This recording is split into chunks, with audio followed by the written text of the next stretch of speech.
Okay, maybe this time I'll actually get to the meat of the, I almost said a dissertation. I guess in an abstract sense it's a dissertation. It's funny, I never finished my dissertation proper. So chunked quality, the object has quality, right? So now the object has qualities in the sense that, oh, you can say that it is red, okay? This is tricky because, redness, or the word red, is itself a unified object, is itself a piece of chunked quality. So quality almost has to be understood as the other to what people call concept. It would be like pure sensation or pure feeling. I can't really think of a better word than quality. I think I've said something like the sensory affective unstuff or non-stuff. So we're talking about the parents of this child, right? The child is the life world object. It's a horseshoe in the backyard. It's a stoplight. So what else? Let me go back to the old fire hydrant. I don't even live at this place anymore, but I would always talk about this fire hydrant that was in my front yard. It was like this rusting old orange fire hydrant. So the fire hydrant, it appears to me, right? I recognize it as a fire hydrant. It has these vague boundaries. I mean, actually, if the light is good, right, at noon, I can see where the fire hydrant ends and the non-fire hydrant begins. It's a unity, right? It's a unity of what? Well, all of the colors. And mostly it was a visual object for me. Sometimes I would try to step on it or push it, especially once I started talking about it, I thought, I want to interact more with this fire hydrant. So, when you push it with your hands, you feel pushing back. The fire hydrant also figures in your imagination. What would happen if a car crashed into that fire hydrant? So my imagination comports itself to that fire hydrant in the world. So, it's not only a matter of its perceptual presence. It's all of this causal stuff, understood in expectation, in terms of expectation, that is valid too. That's the gravy. And, more generally, someone like J.S. Mill, he saw and he is relevant here, he saw that empirical objects, they're basically interpersonal possibilities of perception, sensation, manifestation. I think it's good to think of Heidegger as a serious enrichment of J.S. Mill. So J.S. Mill's vision, it's very, very sparse, and it's very, very focused sort of on the framework of empirical science, which is great, but we live, our total experience, the undiminished, unfiltered world face, reality from our point of view, it's rich with significance that is historical, right? Historical, emotional, ambiguous.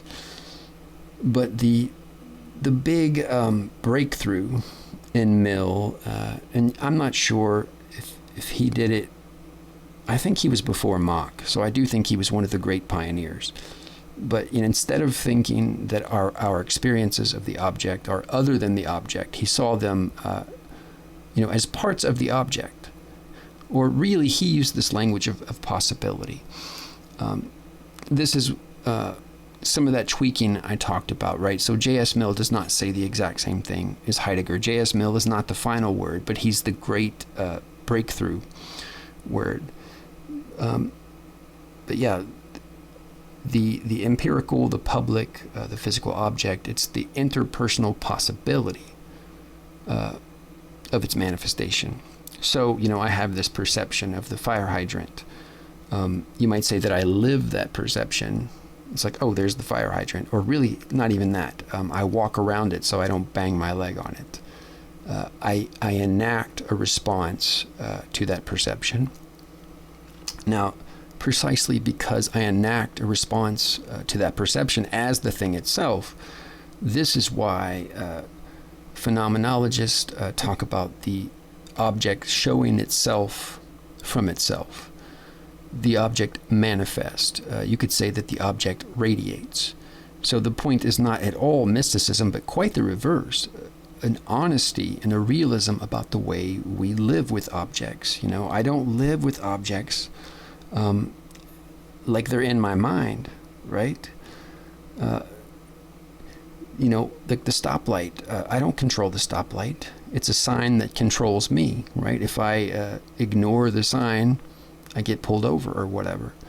If I bump my leg into the fire hydrant, it fucking hurts. So the fire hydrant, you know, I care about it.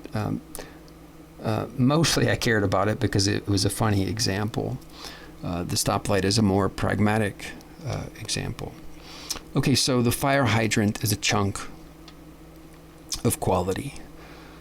What is the chunkiness of this quality? So, you know, there are visual boundaries. But it's also living in the world and understanding that other people can see the fire hydrant. So I think this connects to what Gadamer called the linguisticality of existence. So, you know, Heidegger famously said the world is articulated. Now, we call someone articulate if they speak well, right? Articulation is related to speaking well, but, you know, a spine is also articulated. So articulated means that it has, you know, structure. So the fire hydrant, I just enact it as having a kind of separateness. It's part of the world, but the world has parts, right? I'm not in an ocean, like an analog ocean of light and color and pain and thirst. The world is really quite articulated.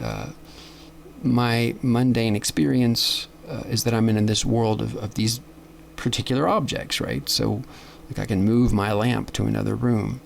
Where did I put my shoes, right? So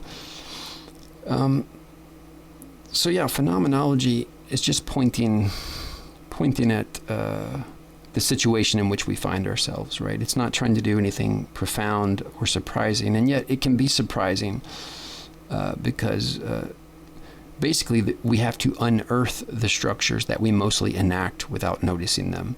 So you can be surprised what you've been doing all along. You can be surprised that you've been treating reality as articulated all along.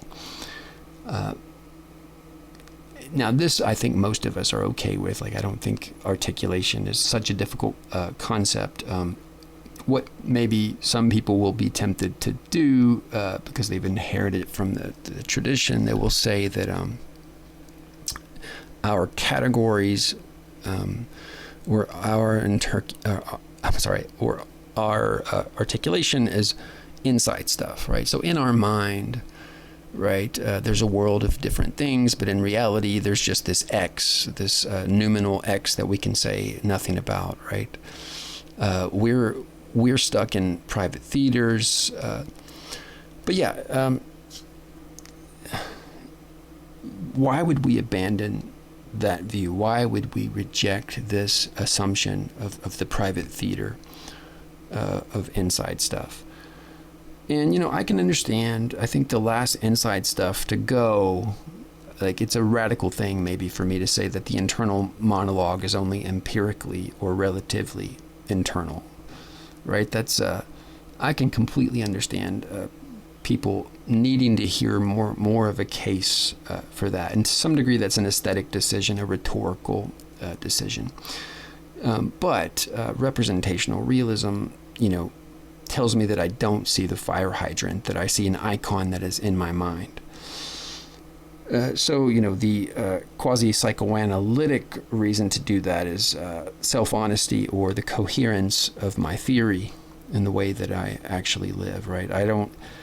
I think I used this example recently. I drive on the interstate quite a bit, and there are these 18-wheelers, and they could crush me. And I see them coming, and it's like, oh, is this one going to block my merge? Do I need to slow down?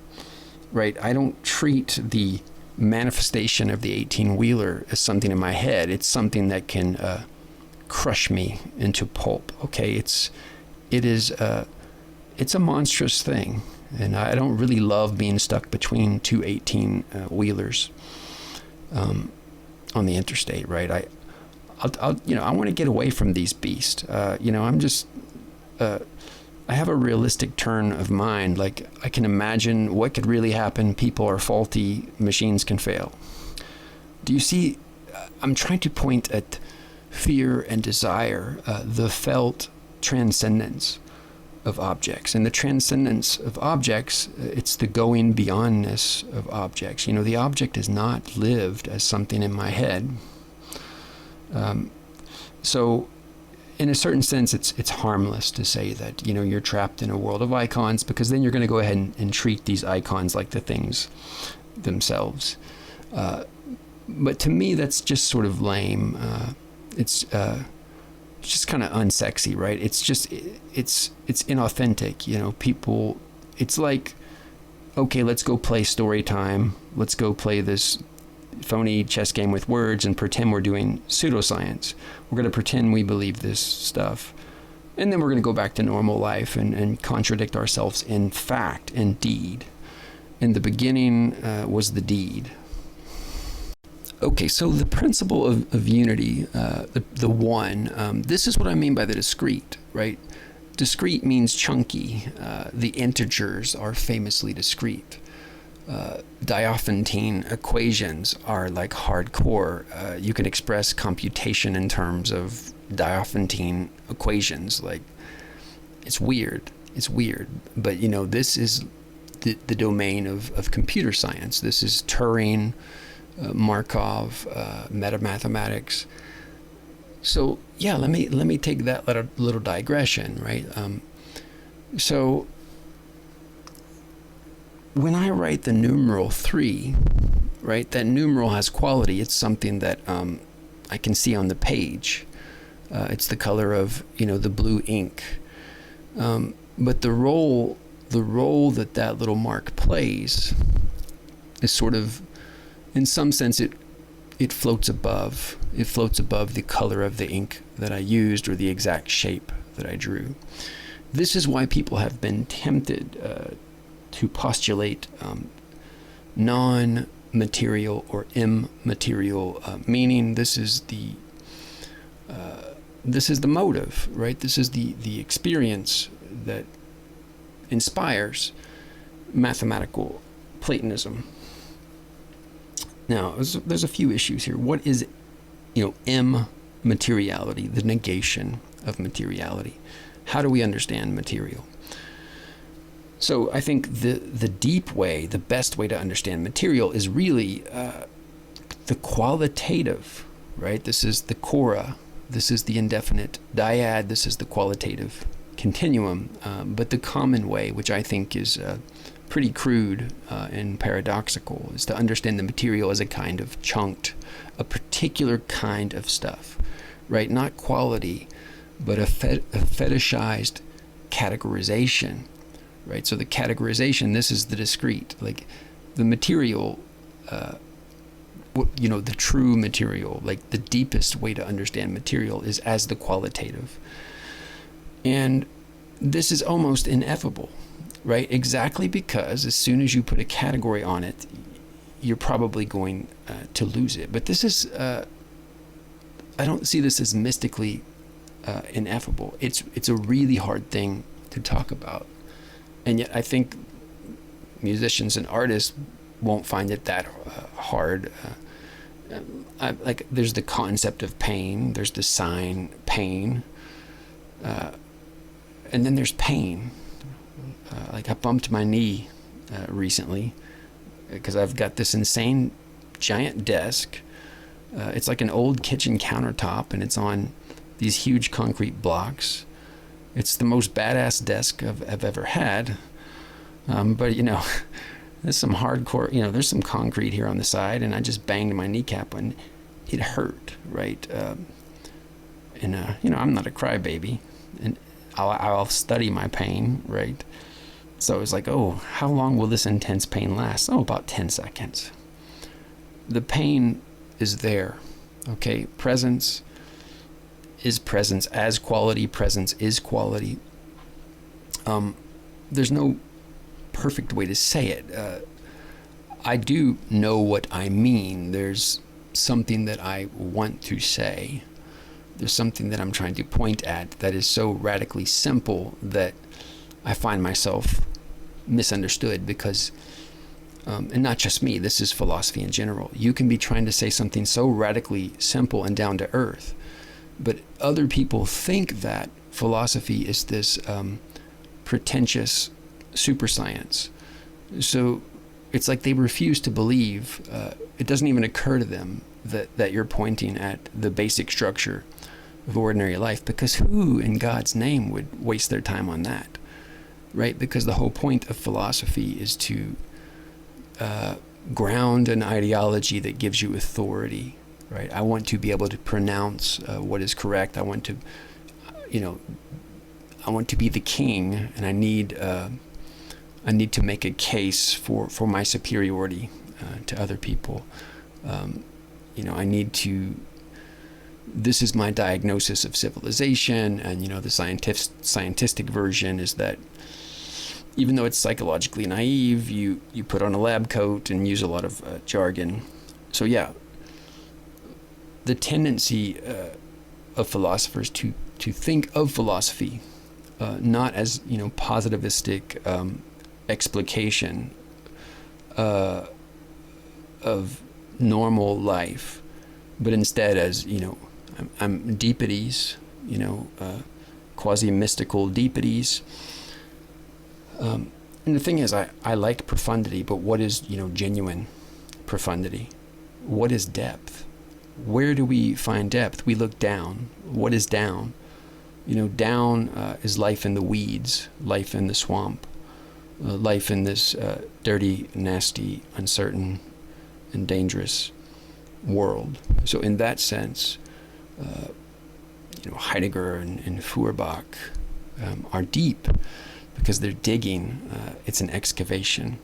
So we're digging into the structure of the object. We're not trying to make spiritualistic claims that will save people's soul. However, I do think philosophy can make people happy. I mean, it might help them live better. I think Plato's unwritten doctrine is delightful. I love Saussure's concept of the sound image. I'll throw in a mention of Goodman's concept of the character. The idea, the sound image, and the character, they're basically three approaches to the same damned structure. And I think Plato's approach in the unwritten doctrine is the most general, so it would be, fundamental ontology proper. But Nelson's analysis of characters, what he calls characters, and Saussure's analysis of the sound image, they're both so great that you could understand them and then read Plato and you're like, well, of course, just generalize the character, generalize the acoustic image. It's kind of humorous. I have touched on the issue. I've sprinkled it with some new words, but I think I'm running out of time, and I think my meta contextualization might have some value. So if you want more on this, I did actually make earlier videos that I still feel really good about. So I think if you add them all up, I do get it said.